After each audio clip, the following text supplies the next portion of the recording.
welcome to Truth Medicine. My name's Carrie, I'm your host. And if you don't know, Truth Medicine is a community where we explore the lessons, stories, and life-changing moments of women all around the world that have brought them to heal by living their medicine of truth. And today, I'm so excited for you guys to meet Amalia Camateros. She is a shamanic priestess, intuitive healer, ceremonialist, wisdom teacher, and the author of the book called Spirit of the Stones. She has inspired many to heal all around the world by grounding themselves and connecting and listening to the messages of the earth's wisdom, plus so much more. Hi, Amalia. Thank you for coming on the show. Hi, Carrie. Hello, everybody. Many blessings. Thank you for being here with us. I'm just so curious. What is present for you? Present in my life? Yeah. What's on your heart? What's been going on with you? Okay, yes. Well, I have been spending the last few months gathering all the wisdom that I know, not all of it, but the chrysalis of the wisdom that I know, and laying it down in a course that I have called Stronger Than Ever.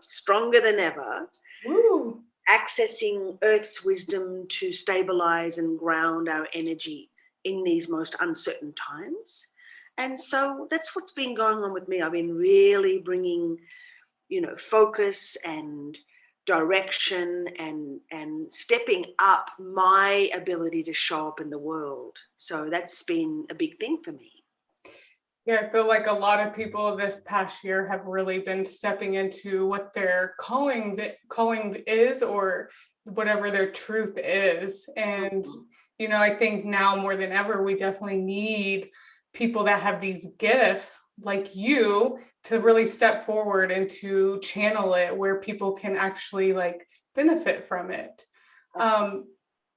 You call yourself a shamanic priestess. Could you give us a short definition of what shamanic priestess means to you? That's really fair enough, yes.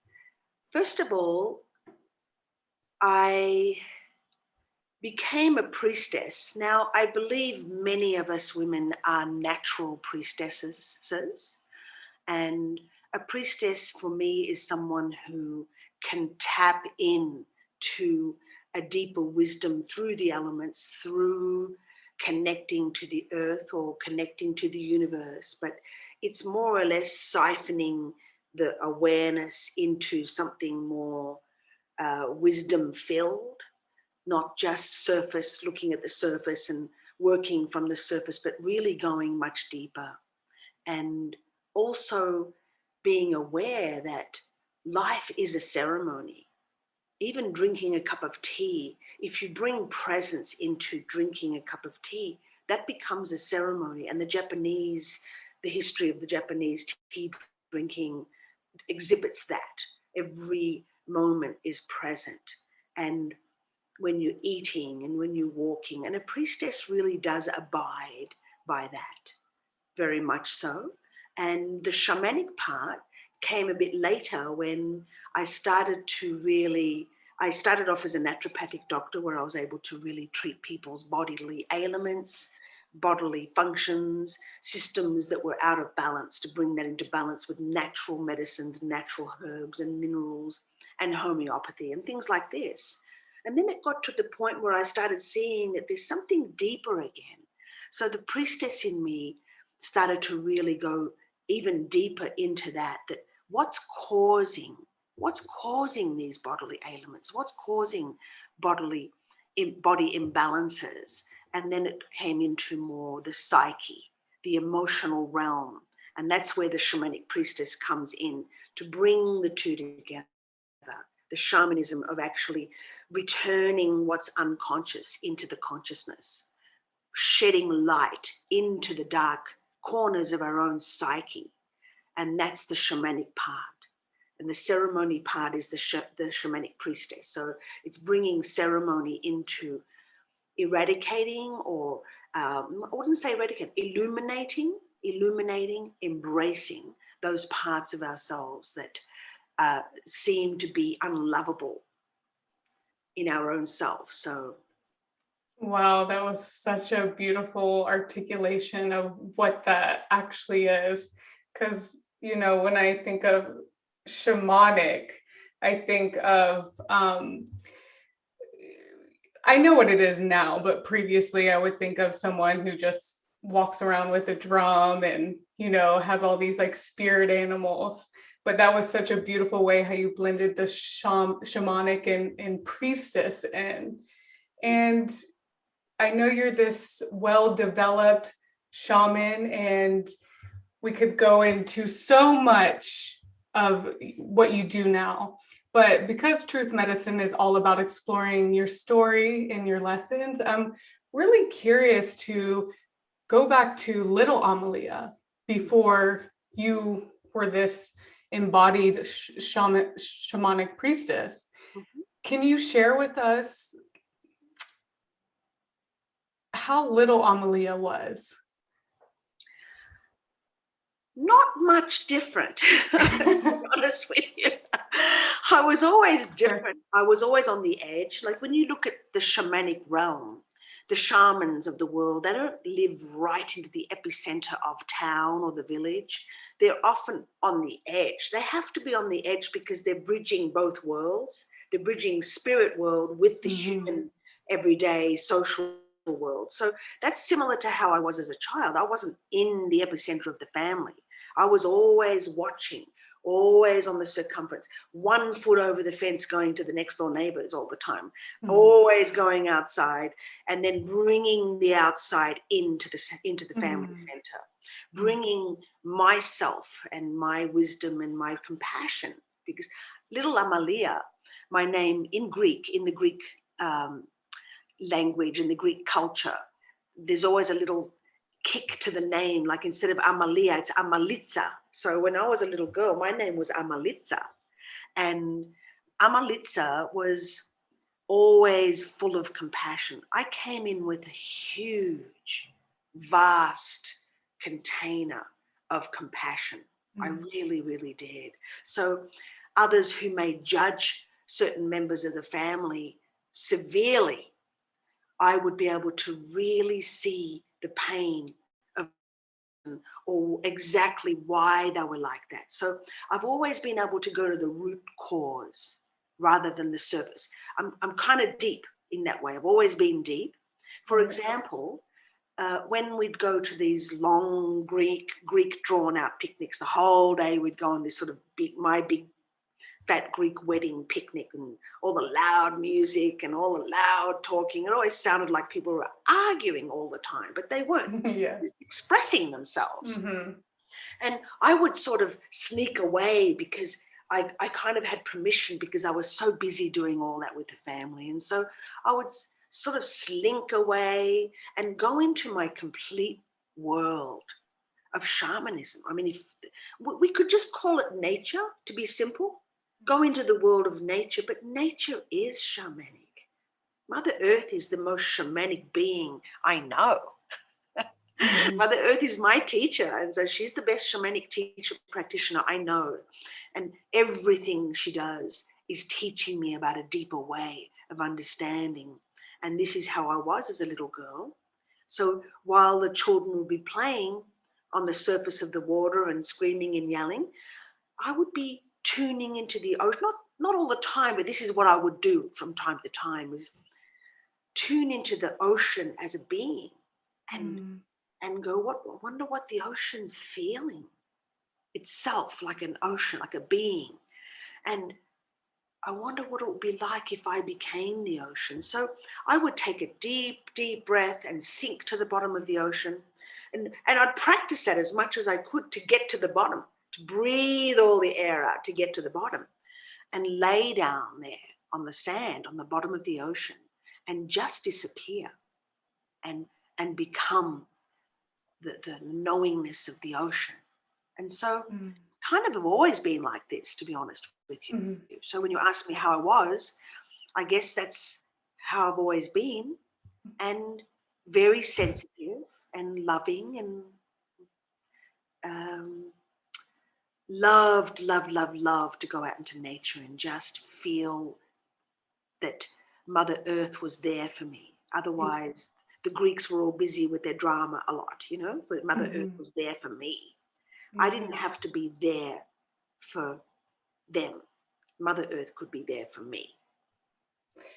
That is an an amazing like awareness to have at such a young age, you know? I think back to my childhood and how I was and how some things that are innate are definitely still within me, like me feeling connected to the other side, spirits and stuff. But there were a lot of times where I questioned that and I didn't always feel connection to this whole other realm of spirits or my even connection to source or spirit.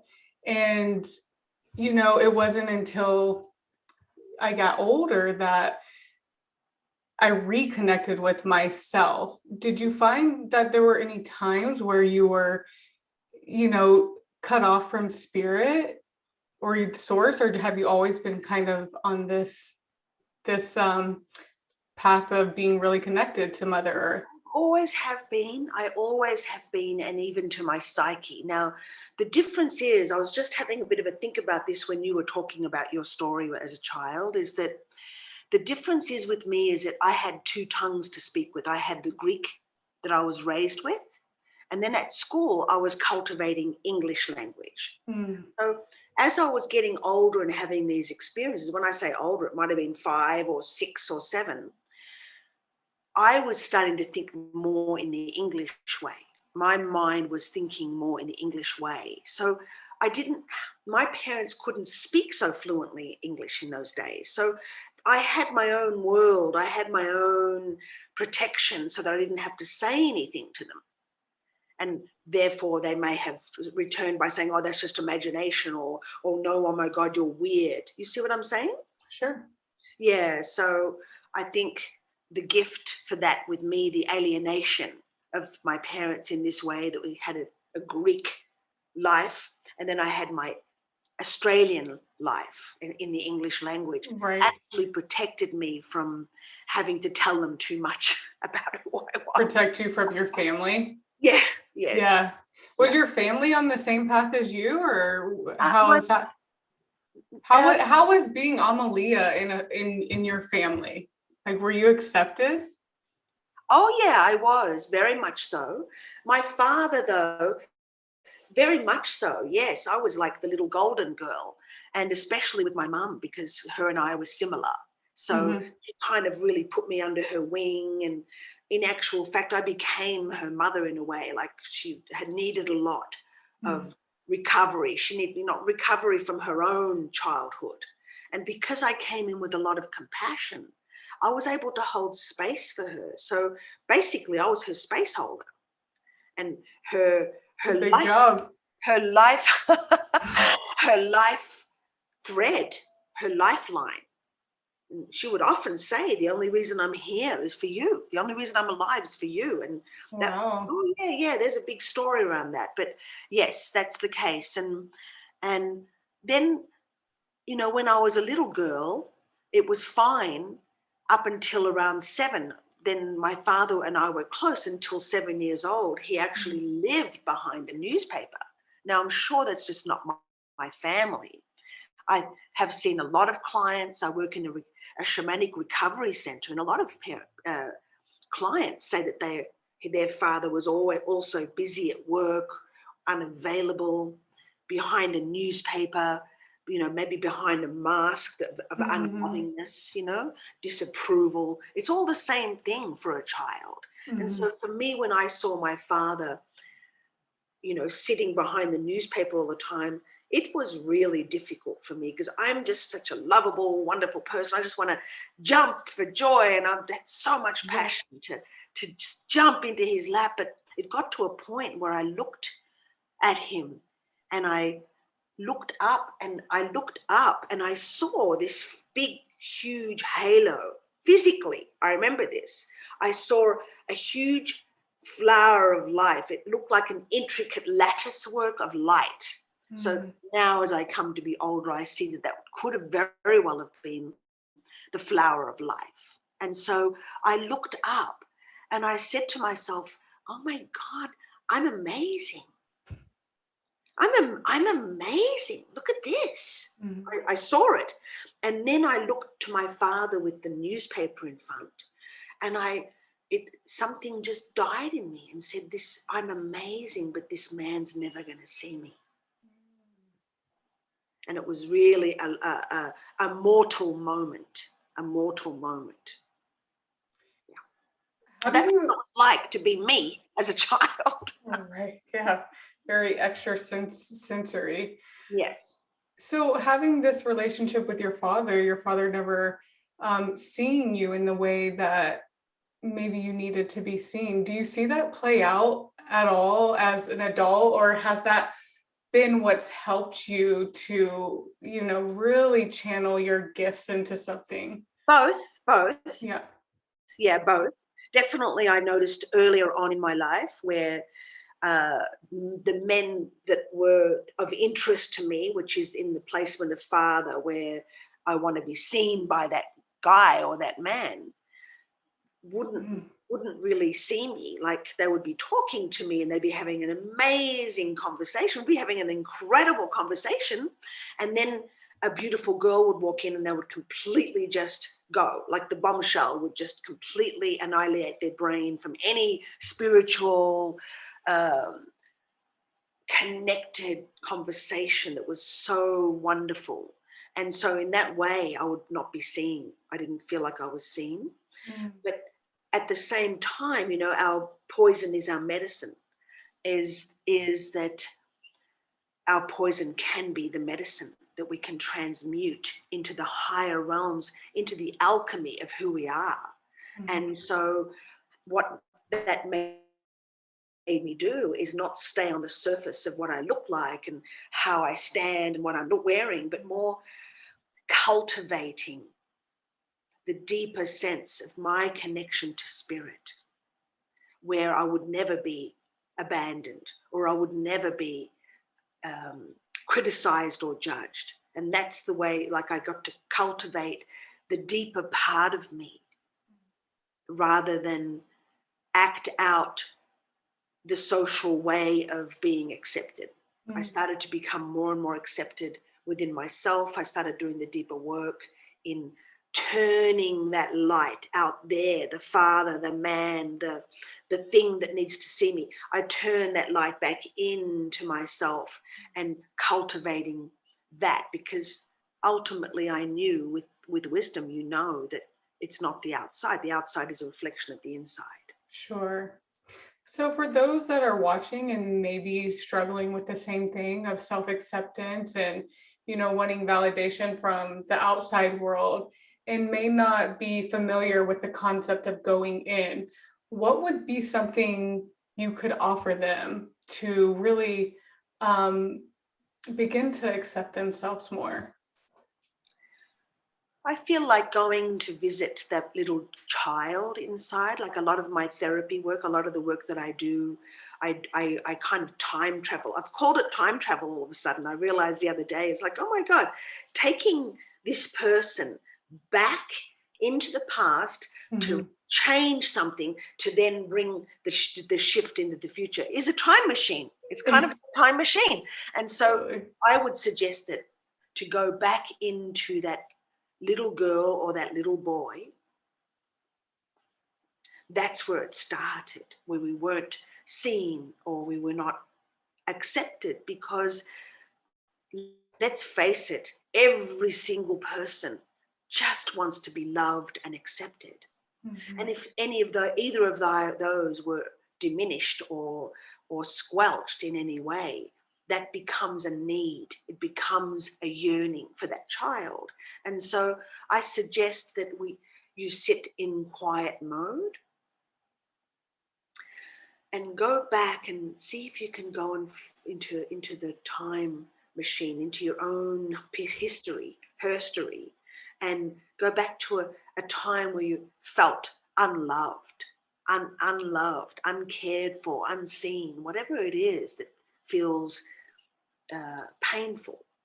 And go back and have a little sit with that child and shine the light on that. Bring your awareness into that little face, into that child, and give it exactly, ask her or him, ask your inner child, what is it you need? Because you're the only one in the entire of the universes that would ever possibly know what you need, what you needed and didn't get, and how you can give it to that part of yourself. You're the only one. Your mother didn't even know. Your father didn't even know. Your boyfriend and children don't know, but you do know. So giving that time and space to go back and see where the child is. Is she sitting on the bed? Is he out in the playing with his trucks? See the play out. Is he sad? You know, you can see what the emotion is of that child inside. And you go and touch that and you bring awareness to it and let the child know you see him. I'll just speak about myself. Let my inner child know that I see her. And it might be really damn difficult to do because all her life, it might have been that she's not good enough. She's not good enough. And so going back there, you're going to feel that not good enough. It's going to feel the same. But if you could, with compassion and your heart, give that little child what it needs. Maybe she just wants to be held, or maybe she just wants to be seen, or maybe she just wants to be comforted. Just do it, give it, see it, feel it, and it'll make a world of difference. Tell the child what it is it wanted to hear back then, but didn't. You're okay, honey. Everything's going to be okay. You're safe. You are safe. I'm not going to let anything happen to you. It's what that child wanted to hear from their parents. They never got. You see? So becoming your inner parent to that part of you is really, really valuable in healing parts of yourself, for sure.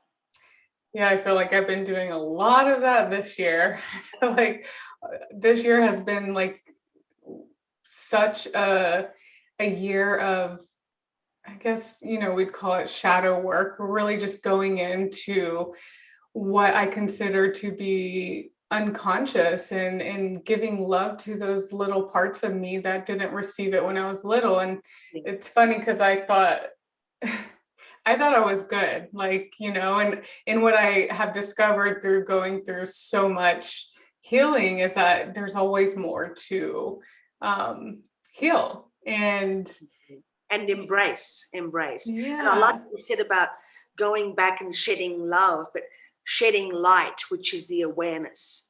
Bringing your awareness is the light, and then you can put the love into it too, with the feeling. Yeah, totally. Yeah.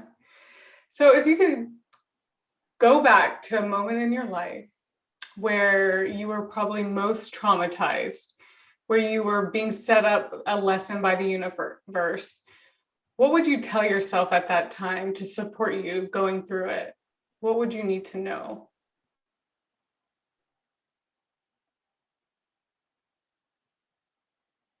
Well, in the moment, what I'm receiving is, I told you, my lovely, lovely mother, who is still alive with me in Australia. She's in Australia, and here I am in Sedona, Arizona.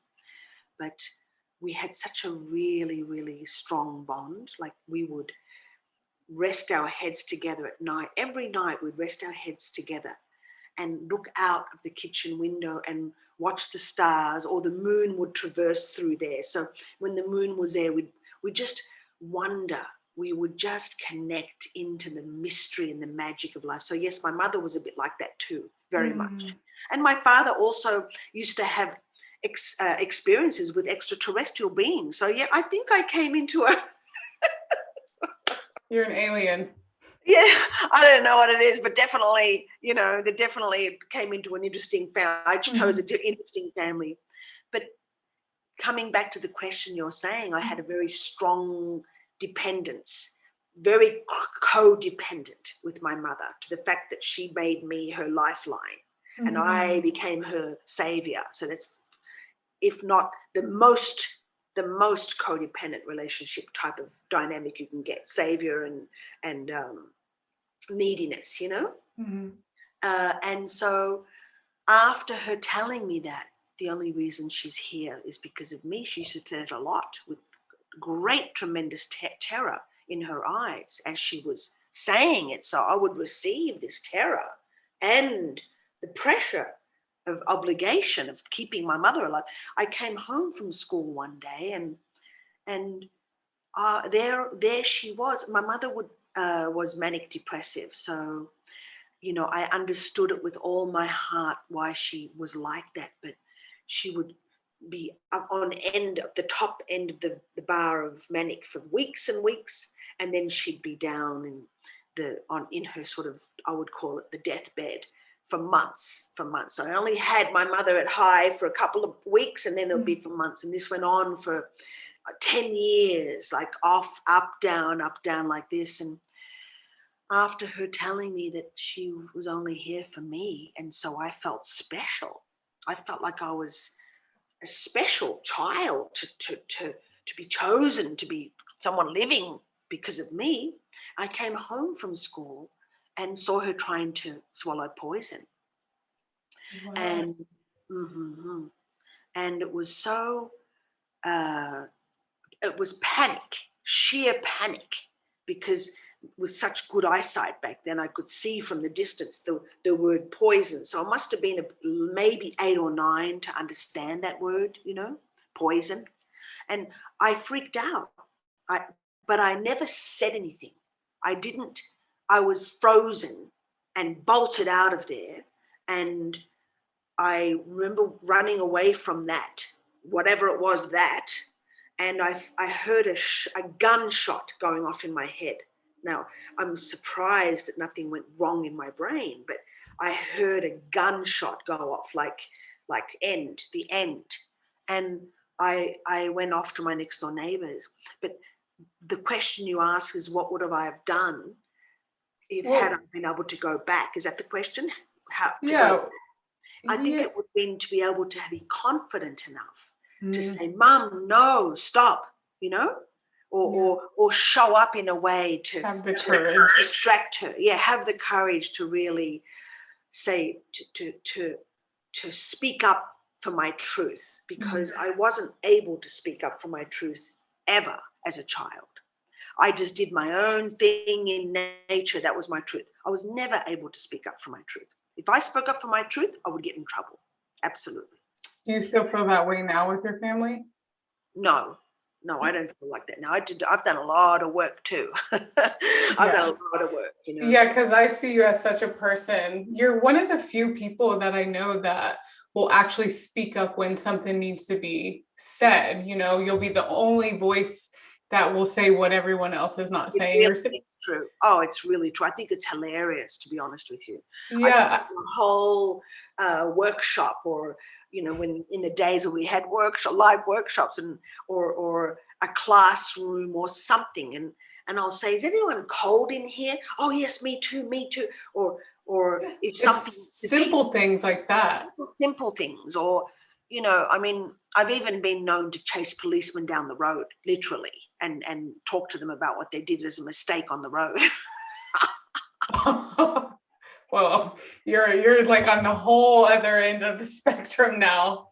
I have done it before, because I'm here to speak for the truth. I am a priestess of truth. Yeah. The wisdom of truth, I am. And so that's very important. Very important. It's number one. I definitely feel that way in a lot of ways, where do what? I see that in you too. That's why you and I get on so well. Yeah, like I don't like to be confrontational, but if it is something that truly needs to be said or spoken about, I have no qualms with speaking about, because life is, everyone has a mask, and we're walking around with masks, all types of people all day. And I'm just like, it's like somebody has to be that voice. Like we're doing it too much, and life is so short. It's like, why not speak about the elephant in the room? Why not say what needs to be said? I totally agree with you. And I say, I'm going to add to how you're saying this in another way. And that is, I'm not here to augment your ego. There's enough ego. What you're saying, I'm just saying another way of what you're saying. There's enough ego. I'm not here to pamper your ego. Absolutely. If someone's really showing off, like, unfortunately, when I say unfortunately, I have compassion for women sometimes where they have to really express their sexuality over the top to get the attention, or overly do the makeup, or overly, have to put on all the different paraphernalia. And that's okay if you like it, if you've got enough of yourself. But if you're relying on that, and on top of that, you need affirmation so much, I'm not going to buy into it. Yeah, I've been really looking at like, there's some, I rarely get like triggered by women, but there's some women that there's like an unintegrated sexuality where they're over identifying with their sexuality to get attention, and it stems from a deep insecurity and self-worth. And I try not to get triggered by that, but sometimes I do. But I really try to have compassion for that part of people. But I have seen, like, there, if you want to wear the makeup, if you want to dress how you want, that's awesome. As long as it's coming from a place of like, oh, this makes me feel good. This comes from a wholesome place, not from a place of like, I'm going to see how much attention I can get from that. Absolutely. I mean, yeah. And I think we all go through that phase, when we're young, of course. Absolutely. Yeah. I didn't go through that phase ever. I'm going through that now. You'll go through it. Starting to, huh? You'll go through it at some point in your life, whether it's early or. Yeah, exactly right. Yeah. Yeah. So, yeah, I mean, and this whole society is set up for like sexual distortion anyways. So a lot of us are trying to compete with each other, and I sorry, I'm interrupting. I'm so excited to tell you something. Please tell us. Well, I from a shamanic point of view, okay, we can go into the society thing right now, but the shamanic point of view is that the root chakra, the energy center at the base of our being, there's 7 chakras, they're wheels of light, they're transmitting energy and they're receiving energy from the cosmos. Mm-hmm. The root chakra is the one that connects with the earth. It's the base, it's the foundation, it's the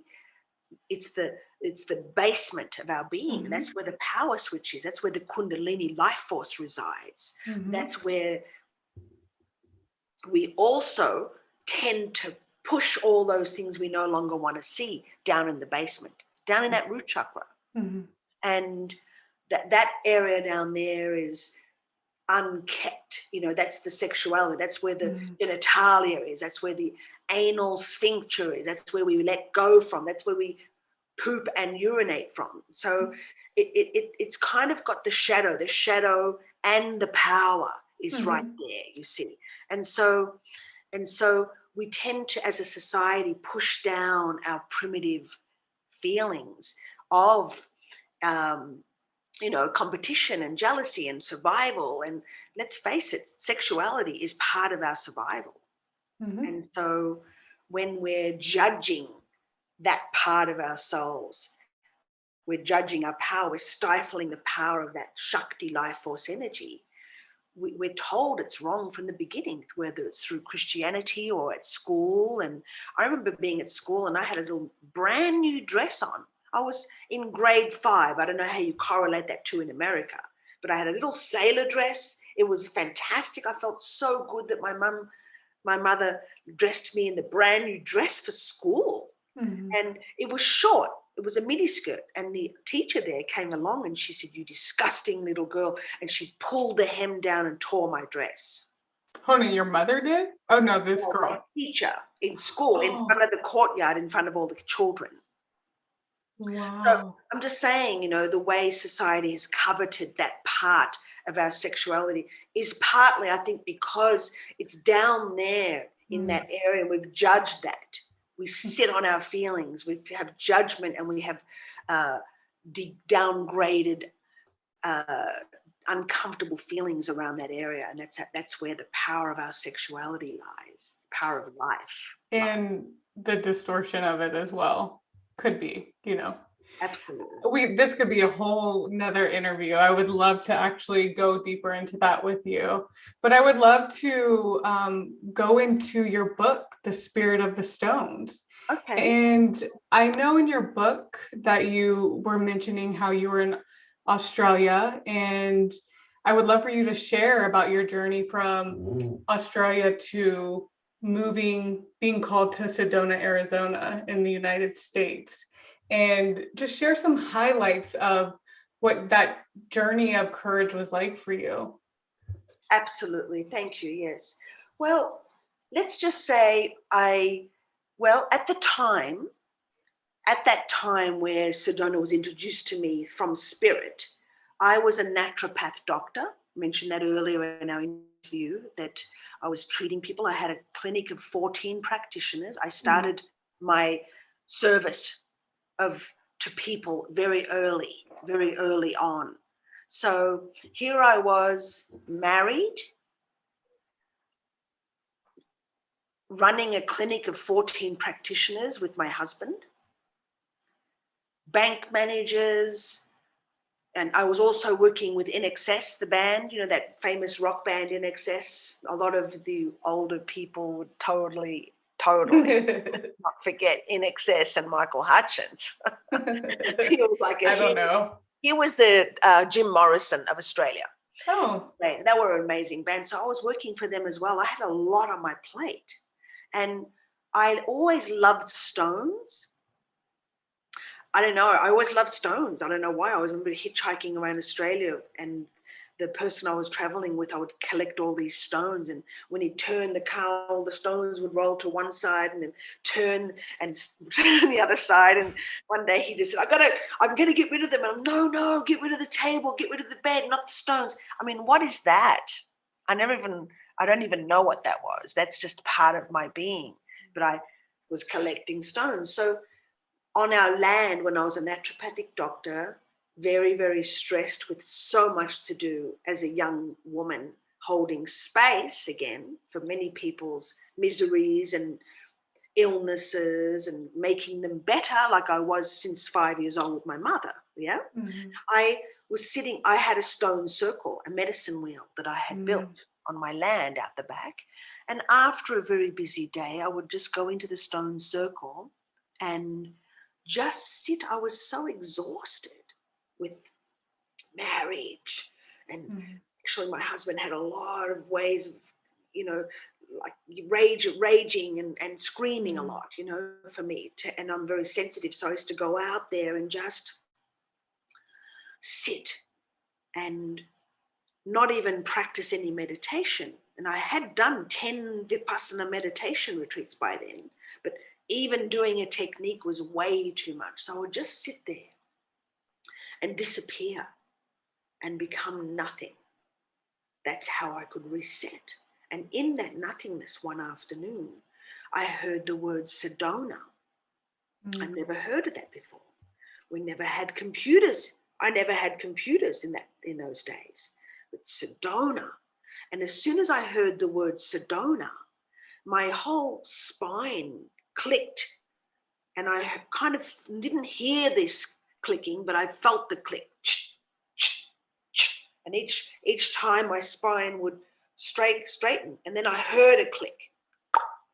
And my hands were out like this, and I don't know how long I was like this for, but I was in a zone of stillness.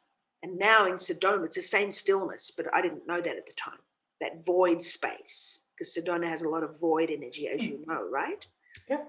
Silence filled with presence, like the void. And I was there with this thing, not even thinking, just present with this thing that was downloading. I remember the word downloading, but I wasn't using computers then, but the word downloading came. So downloading, this Sedona thing was downloading into my hands. So it was like a safe.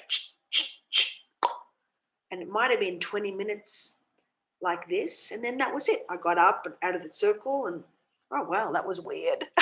Mhm. And I'd actually thought that Sedona was a woman, like a Madonna, like a Spanish queen or a goddess that's going to come to talk to me or something. I don't know, but not that night, but the night after that, I was walking I had a dream, and this is Mhm. where it started.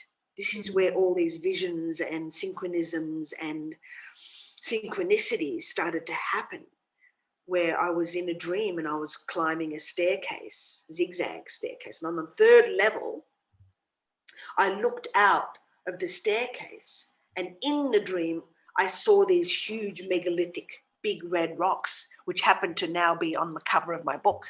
Mhm. I made sure I got those rocks on the cover of my book. And Mhm. I looked up in the dream and I said, I'm in Sedona. This is Sedona. Wow. And that's the first thing. And then that next morning, someone comes into the clinic to have a session with me. And she comes in and she looks at me and starts to channel. Now, in those days, channeling was not common. Mm-mm. I'm kind of advanced in a lot of these ways, so I knew what channeling was back then. But she started to siphon into me and starts downloading this channeling, saying, "You, Amalia, like you have to go to this place I just came from." It wasn't even her voice. It was like this voice comes through her, barreling through her into me, and she's nudging into me as she speaks. You have to go to this place. You will come to know yourself, like this. And funnily enough, but I left my body. It was too much energy for me. So I've never done this since then.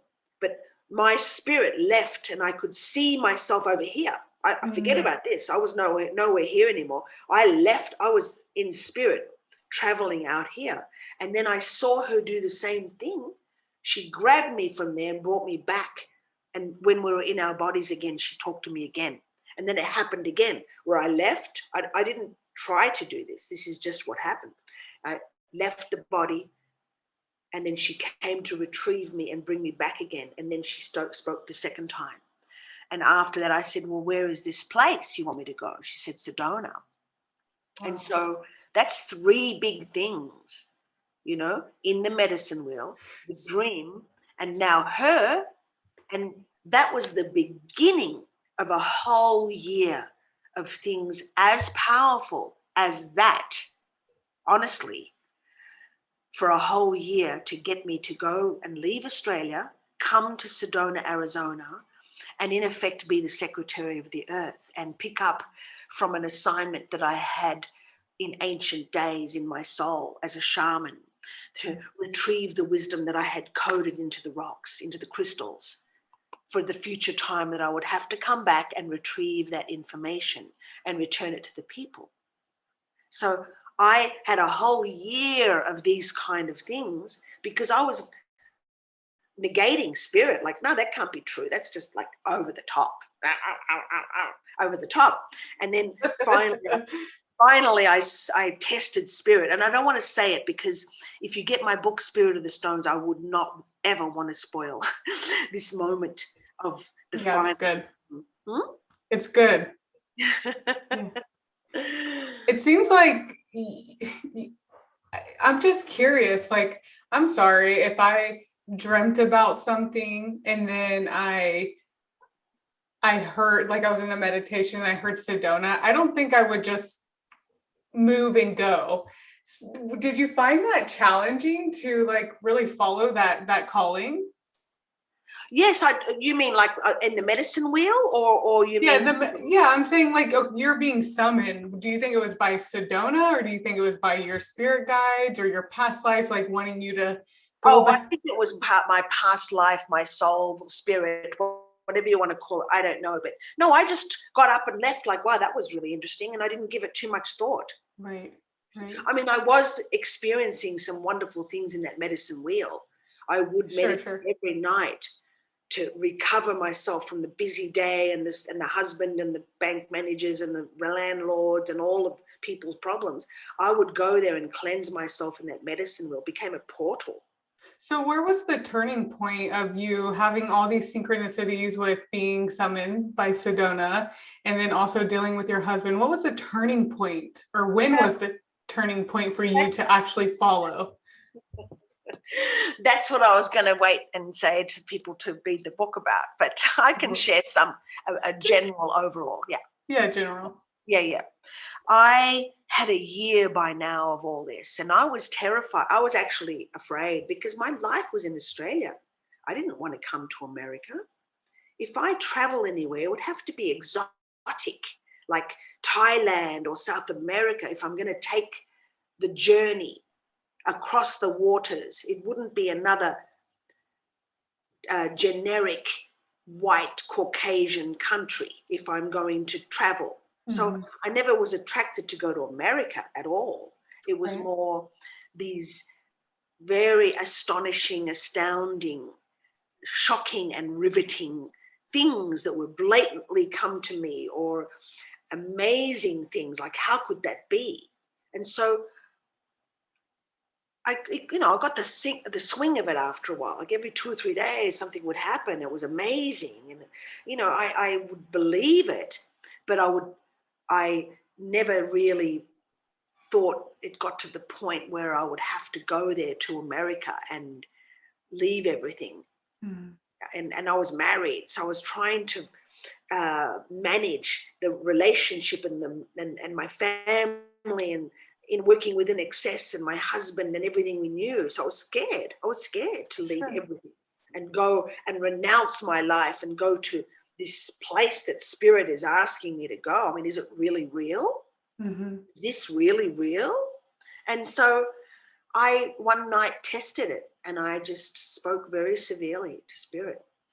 And I do have a very strong, intimate relationship with Spirit. I've had to, because life has been quite difficult in my emotional world, in my life. So I've had to cultivate somewhere where there is presence and understanding, and that's been Spirit. So I've had a strong relationship with Spirit in this way.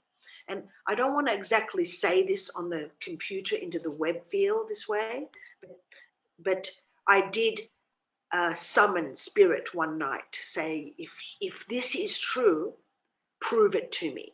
Prove it to me. And it did. And it did. And then I still wasn't surrendered. And then I had to push it even further. And then when I pushed it further, after a whole year of these, pushings and proddings, I pushed it even further that morning and said, no, this can't be true. This is too much. This is too much. That can't be true. I can't be true. Too much, too much.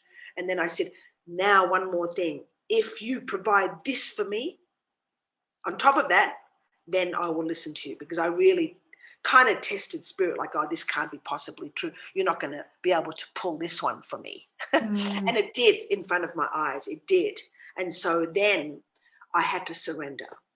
Then I surrendered when I saw what was in front of me. I knelt on my knees as a priestess, as a daughter of the Mother, as an ancient wisdom being to Mother Earth. I knelt on my knees and said, I will do the earth work.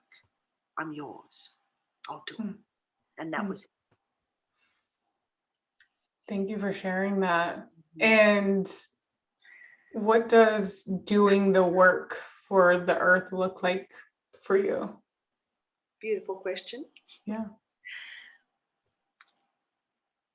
Besides loving the earth, besides absolutely having an intimate relationship with Mother Earth and going out there and being in the wonder and opening the shamanic lens and seeing Mother Earth and the magic that is there at all times, and being still enough to be present with that energy and becoming more and more of that energy, because when you're in the presence of that field and you're embodied and you're present and you're anchoring and you're grounding, just like Mother Earth teaches you to, you become it. In fact, I have been told by at least 3 different people that, you're not you don't work for Mother Earth, you are Mother Earth. And I'm not Mm. saying, well, there's many of us that can be Mother Earth, like many of us women who feel like we've been Magdalens. You know, it's the energy that I've become. And I've been told that really solemnly by people who've read my book and have said that to me. So it's made me think, oh, that's how interesting. I've embodied the energy of Mother Earth. And so that's the first thing. The first thing is to listen to her wisdom. And as in my book, I listened to the wisdom and wrote it down in the journey of my shamanic journey. I would go to the stones and write down the wisdom of the earth and then give it to the people through my book. And how I then now pay that forward for others is that I open the lens for them. I invite them. I take them on the land. I live in Sedona, Arizona, and I take people on the land. I'm legally allowed. I actually have a permit to do that in Sedona, just if anyone's inquiring. And I can take people on the land, and we start off with presencing them with the elements and maybe cleansing them first with some Palo Santo or sage, doing a little bit of drum just to get the heartbeat of Mother Earth and just still their minds, and then go into their journey, into their emotional journey, but using the wisdom of the earth. For example, grounding. And as you know, I've just been spending all those months now creating a platform and laying down a course, the course Stronger Than Ever, which is about the grounding. And so I will teach people how to ground their energy, which in effect means getting them out of this ping pong, heady, static, electrical energy that really doesn't do much at all. It's just over stimulation, and to be able to help them bring that down, bring that, all of that in and down into the root, and then clear the root with that into the earth to allow Mother Earth to take all that no longer serves that person. That's one of the things I do, help people ground their energy, connect to the heart of Mother Earth. Yeah. Have a conversation with her, or take them into the space of beauty and silence, and let them tap into that so that they can hear the wisdom themselves. Or take them back to their childhood, back to their glitch point. I call it the glitch point, the shock or the trauma point. Whether it was that shocking or not, it's still a glitch point, and be able to open that up with awareness into a space of nature where it's safe. Yeah, that's so beautiful. I'm like getting lost in your story and how you articulate things. It's very eloquent. I know you have this course, Stronger Than Ever, that is out, and I'm sure it goes really deep into grounding and getting clarity and feeling aligned with yourself. I'm curious, for those watching that may feel like unstable or unclear, that want a little bit of grounding, what's something you could share with them, a simple grounding technique that they could do no matter where they are? Do you want me to take you through it now for a couple of minutes, or just tell them?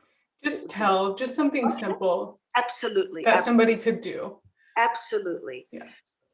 Okay, so I would absolutely invite you to bring all of that energy like a tree. If you can imagine, you are a tree, because the course actually uses the wisdom of the earth. And so I am using the template of a tree in our body, so that when you ground your energy, and there's a whole way of teaching you what that means, and using a visual to help you ground your energy. But when you can stand on the earth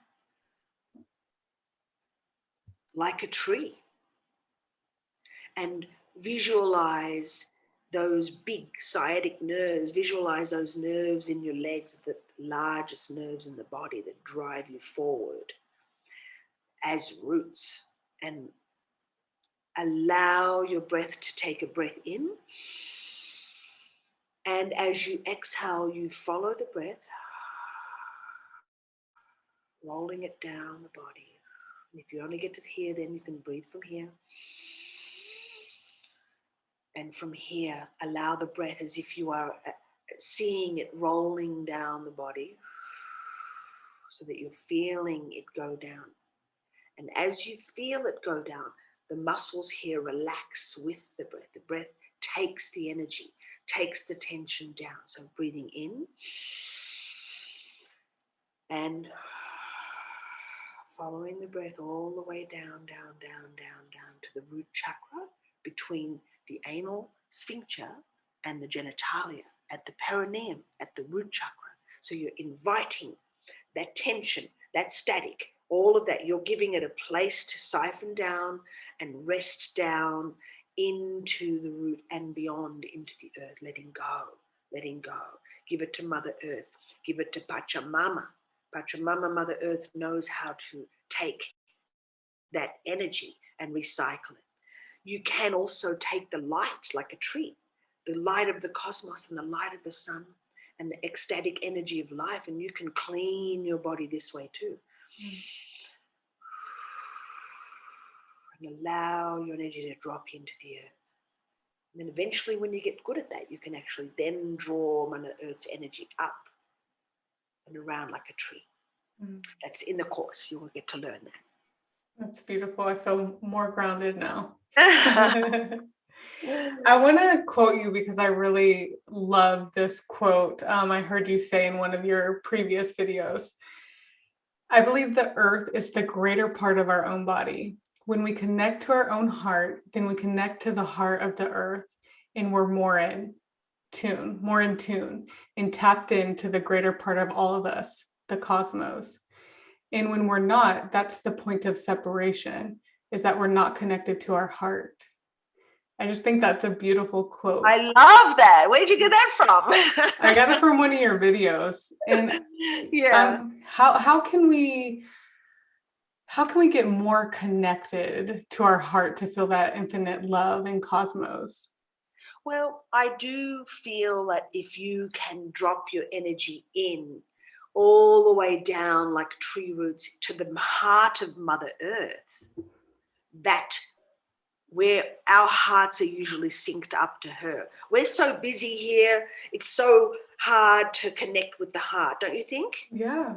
It's hard to connect with the heart, but if you can unbusy yourself and empty yourself and presence yourself with Mother Earth, let her take you down into her heart. Go down to her, feel her heart, and that will connect you with your heart. It's one way of doing it. Yes. It's one way of doing it, just to really center down into the center of her being, into her body. And that is the greater heart of all of humanity, of all of life. And so when we can tap into that and drink from the wellspring of that, then we get a taste of our heart. We get in sync with that, of the heart of oneness, of the heart is the heart of oneness. The heart doesn't have duality.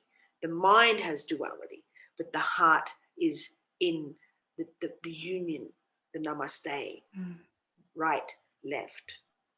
Yes, it's beautiful. Oh, Amalia. I know we covered a lot in here, and I'm just curious for all those watching that may be just beginning their journey of self-awareness. What's a token of truth that you could give someone just beginning their journey to discovering their medicine of truth? Well, I would say the safest way when you're speaking to a shamanic priestess would be to spend a bit of time outside, like to go and sit with your back against a tree, for example, or stand either with your heart to a tree and put your roots down, put your feet down to the roots of the tree, and just imagine yourself as the tree. Just empty yourself. Try not to think that you're separate from the tree. Just allow yourself to become the tree and just be empty and see what the feeling of that is. And you can do that with a rock as well. You can do that with the big stones and the rocks. You can go there and put your forehead on there and just feel the energy of what the stone is, what the big stone is. Not running, it's not jumping, it's not reacting. It just is. And that'll give you a taste. That's the doorway of the shamanic world, through the elements, through nature. So hang out in nature, observe. Just, even if it's 5 minutes, just observe without thinking. Practice it. Just observe. Just practice looking, seeing how the wind and the leaf is moving. What does that remind you of? Feel it. You might see a little scurrying insect. You know, how does that remind you of you scurrying in life? You know, things like this. Allow the sun to penetrate. Allow the masculine energy of the sun to penetrate into your being, and let yourself melt away from the tension, just from the sun. We can do it like that. The therapists are out there. The elements are our therapists. Yes. We just need to spend time, even if it's just a little bit here and there, to just be with Earth, Mother Earth. Beautifully said. Yeah, we spend so much time in our heads and in thinking outwardly. It's very potent and powerful to actually spend time in the nothingness and just observing your thoughts and what's going on around you. Could really put somebody in alignment with their truth. Their truth. In alignment. That's exactly right. Totally. And we can become antennas of light. You know, when we're in our center and when we're in our presence, that becomes the antenna of light, which I see as that inner tree of light. That our inner tree of light is the antenna to the cosmos. Yes, absolutely is. Is there anything you'd like to share that you think I missed? Oh, you did such a beautiful job. I think you're such a beautiful, beautiful woman. You're such a beautiful being. Thank you. Thank you for having me on your show, or is it a show? What do you call it? Podcast? Show, interview. Okay. Show, interview, podcast. Yeah. Oh, thank you for having me on that.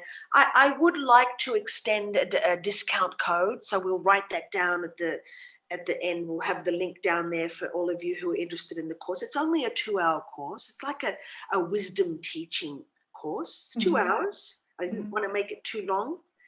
And there's MP3 downloads you can download onto your computer or onto your device to take out into nature to do some of the meditations that I offer, that are not long, that you can study and learn and practice. And so I will leave you, Carrie, with the discount code for your listeners as a gift. Awesome. And Wow, it's not an expensive course. It's very doable.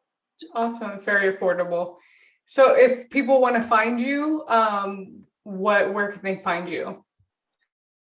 You can find me on my website, and I don't think you'll forget when I say my website is called Earth, Spirit, Wisdom.